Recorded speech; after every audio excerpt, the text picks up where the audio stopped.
श्री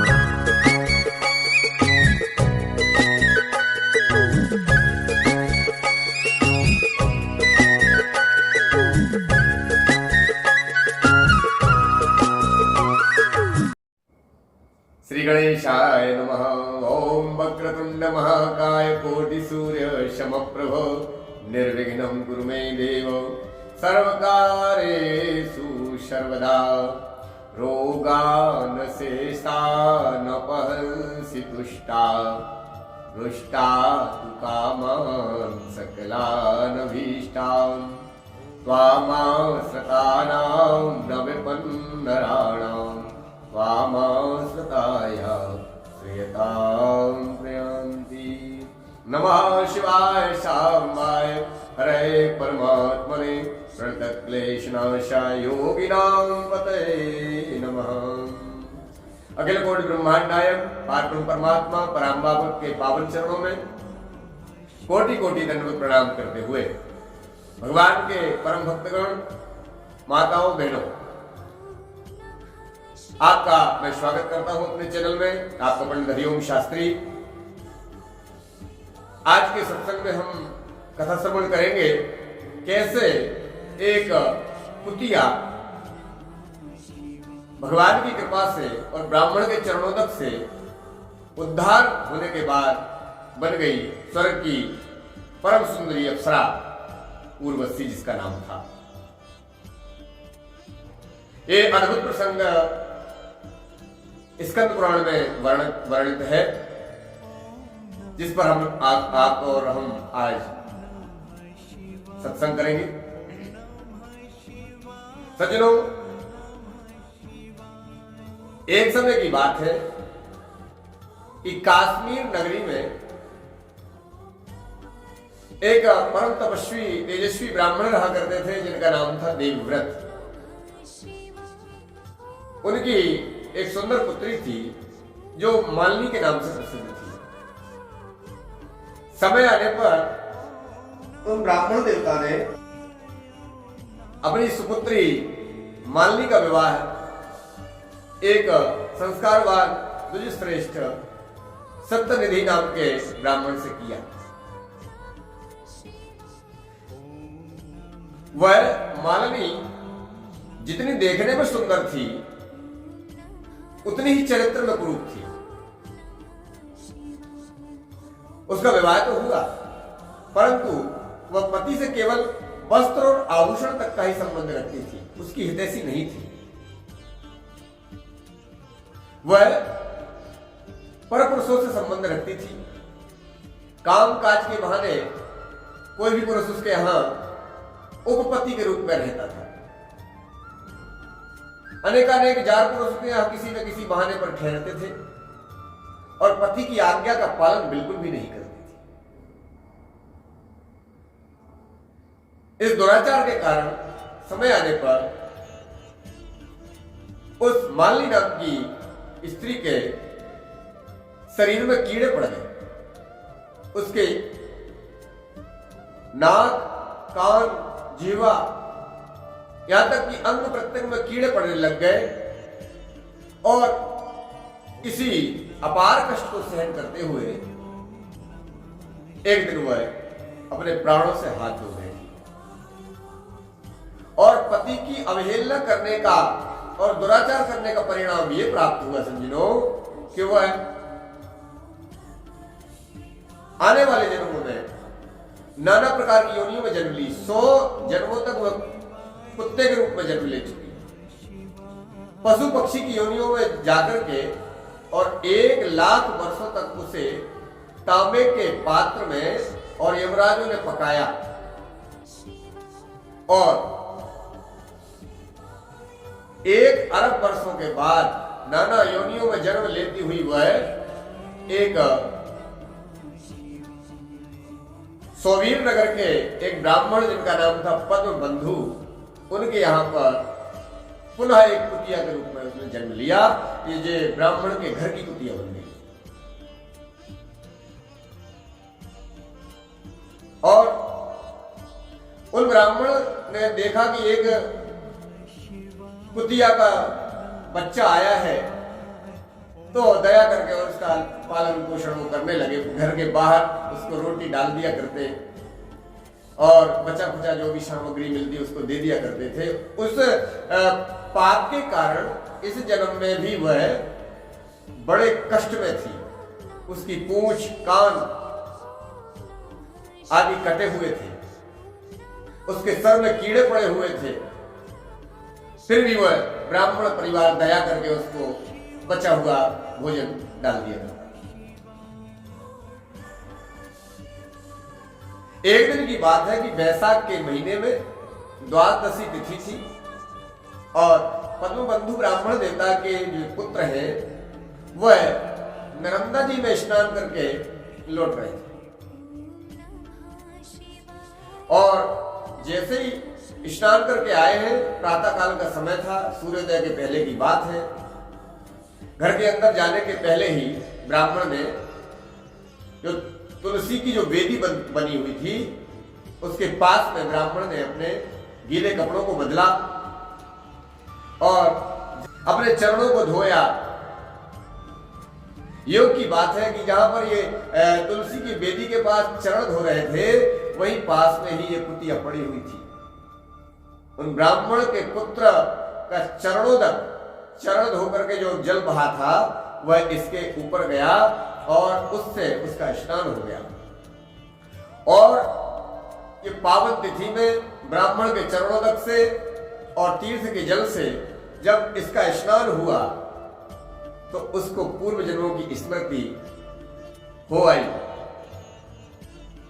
वह ब्राह्मण के पुत्र के पास पहुंची और कहा कि हे ब्राह्मण देव, मैं आपको सत सत प्रणाम करती हूं। आपके चरणोदक से मेरी स्मृति लौट आई है। मैं अनेक जन्मों से भटक रही हूं और आपके यहाँ की पालतू कुतिया बनी हुई हूं। कृपा करके आप मेरा उद्धार कीजिए।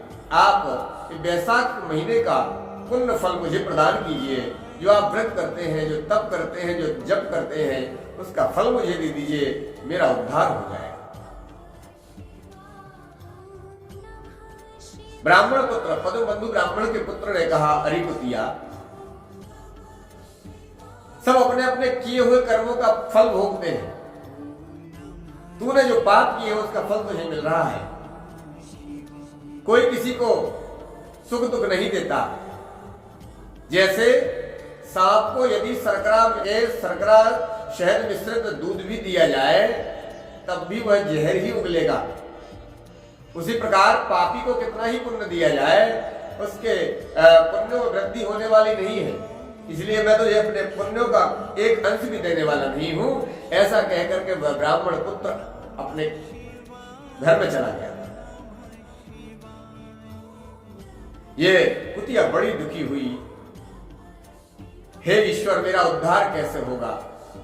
और कातर सुर से, आर्त स्वर से नाद करती हुई और रुदन करती हुई, करुण क्रंदन करती हुई, जोर जोर से रोती हुई ये कुतिया उस ब्राह्मण के पास पहुंची जो उनका पिता था, जिनका नाम था पद्मबंधु। जाकर कहा कि हे ब्राह्मण देवता, आप तो भगवान के भक्त हैं।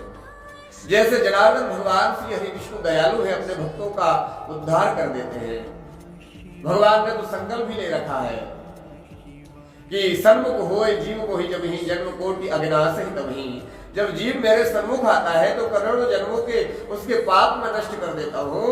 उसी प्रकार जैसे भगवान दयालु है उसी प्रकार भगवान के भक्त भी दयालु और कृपालु होते हैं। हे दयानिधान, हे कृपालु ब्राह्मण देवता, कृपा करो, मेरा उद्धार करो। ये सब बातें सुन करके ब्राह्मण बालक जो अंदर चला गया था दौड़कर बाहर आया और पद्मबंधु ब्राह्मण ने पूछा कि बेटा क्या बात है? तो ब्राह्मण के पुत्र के बताने के पहले ही कुतिया बोली कि मेरे 100 जन्मों के जन्मों का लेखा जोखा मैं बता चुकी हूँ। मेरे साथ ये हुआ है, मैं ब्राह्मणी थी, अपने पति का अपमान किया जिसके कारण मैंने अनेकों जन्मों तक स्थावर जन्मों की योनि भोगी है और अरबों वर्षों के बाद आपके घर के दरवाजे पर पड़ी हुई आपकी कुतिया बनी हो। यदि आप मेरा उद्धार नहीं करेंगे, आप अपना पुण्य मुझे नहीं देंगे तो मेरा उद्धार नहीं हो पाएगा। हे ब्राह्मण देव, मैं आपकी शरण में आई। ब्राह्मण देवता ने पद्म बंधु ब्राह्मण ने अपने पुत्र से कहा कि हे पुत्र, ये तो सर्वथा अनुचित है। यदि कोई जीव हमारी शरण में आया है, हमसे याचना कर रहा है, तो हमारा धर्म है कि हम उसकी याचना को पूर्ण करें। क्या आपको याद नहीं है कि देवताओं का कार्य साधन करने के लिए महर्षि दधीचि ने अपनी अस्थियां, हड्डियां तक दान कर दी। महाराज, एक बाज रूपी अग्नि इंद्र देवता की भूख मिटाने के लिए कबूतर रूपी अग्नि जो बनकर आए थे, इंद्रदेव इंद्रबाज बने हुए थे और अग्निदेव कबूतर बने थे। उस परीक्षा के समय राजा शिवी ने अपने अंगों को काट करके बाज को खाने को दे दिया था, परंतु कभी कबूतर की जो है रक्षा की थी। प्राचीन काल में जीमूत वाहन नामक के एक राजा हुए हैं, जिन्होंने एक सबकी रक्षा करने के लिए गरुड़ को अपने प्राण दे दिए थे। तो मनुष्य का धर्म है कि जो दूसरे के लिए जीता है वही वास्तव में मनुष्य है। अन्यथा आहार निद्रा भय में सामान्य वेद पशुभृ नारायणम, भोजन, निद्रा, प्रजनन और मृत्यु, ये तो सबके होते हैं। जानवरों में भी होते हैं, पक्षियों में भी होते हैं और मनुष्यों में भी होते हैं। परंतु मनुष्यों को भगवान ने इसलिए विशेष बनाया है क्योंकि वह अपने शरण में आए हुए अपने मित्र, परिवार, बंधु बांधवों के लिए सहायक होते हैं। वह एक दूसरे के सुख दुख को बांटते हैं, इसलिए मनुष्य कहा गया महाराज मनु की संतान। तो बेटा, ये कुतिया हमारे घर में पड़ी रहती है, हमारे टुकड़ों पर पलती रहती है, और अब ये जब जान गई है कि इसके पूर्व जन्मों का पाप क्या था, इसका उद्धार कैसे होगा, तो निश्चित ही हमको अपना दान करना चाहिए, अपना पुण्य दान करना चाहिए। यदि तुम नहीं करोगे तो तुम हट जाओ मेरे सामने से। मैं अपने जीवन का जो पुण्य है, अपने धर्म का, सत्कर्म का जो पुण्य है, मैं इसको दान करता हूँ। और उसी समय जल हाथ में लिया और उन दयालु ब्राह्मण ने, जिनका नाम था पद्म बंधु ब्राह्मण ने, जल लेकर संकल्प किया और संकल्प करके कहा, ले कुतिया, मैं अपने वैशाख मास में जो कुछ मैंने दान, धर्म, दया और पूजन पाठ किया है, उसका फल मैं तुझे देता हूं। जल जैसे उसके ऊपर छोड़ा, उसी समय ब्राह्मण की कृपा और आज्ञा से वह अपनी कुतिया का स्वरूप छोड़ करके दिव्य सुंदर स्त्री बन गई और दसों दिशाओं को प्रकाशित करती हुई अंत में भगवान के परम धाम वैकुंठ को चली गई। और समय पाकर नर और नारायण के अंश से वही एक सुंदर देवताओं की अप्सरा हुई, जिसका नाम पड़ा उर्वशी। उर्वशी को नर नारायण ने अपनी जंघा से प्रकट किया था। इसकी कथा आगे हम आपको सुनाएंगे। तो इस कथा का तात्पर्य यही है कि जीना तो है उसी का जिसने ये राज जाना, है काम आदमी का औरों के काम आना। अगर मनुष्य जन्म मिला है तो हम यदि कुछ कर सकते हैं तो उपकार करें, परोपकार करें, अन्यथा दूसरों को कष्ट देना राक्षसों की वृत्ति होती है, दैत्यों की वृत्ति होती है, मनुष्यों की और देवताओं की नहीं होती। भगवान सबका मंगल करे, यही प्रार्थना हम करते हैं। आप सबके लिए भी हम प्रार्थना करते हैं, भगवान आपका सदा मंगल करे। आप सभी को पावन पर्व मकर संक्रांति अनंतानंद शुभकामनाएं, मंगल में बधाई। जय श्री कृष्ण, जय माता दी, जय भोलेनाथ। एक विशेष आग्रह है, यदि आप पहली बार चैनल पर आए हैं तो कृपा करके चैनल को लाइक, सब्सक्राइब, कमेंट और शेयर करें। आपका अभिनंदन। भोलेनाथ और माता जी से आपके मंगल में जीवन की प्रार्थना है। भगवान आपका सदा मंगल करें। जय माता दी, जय भोलेनाथ।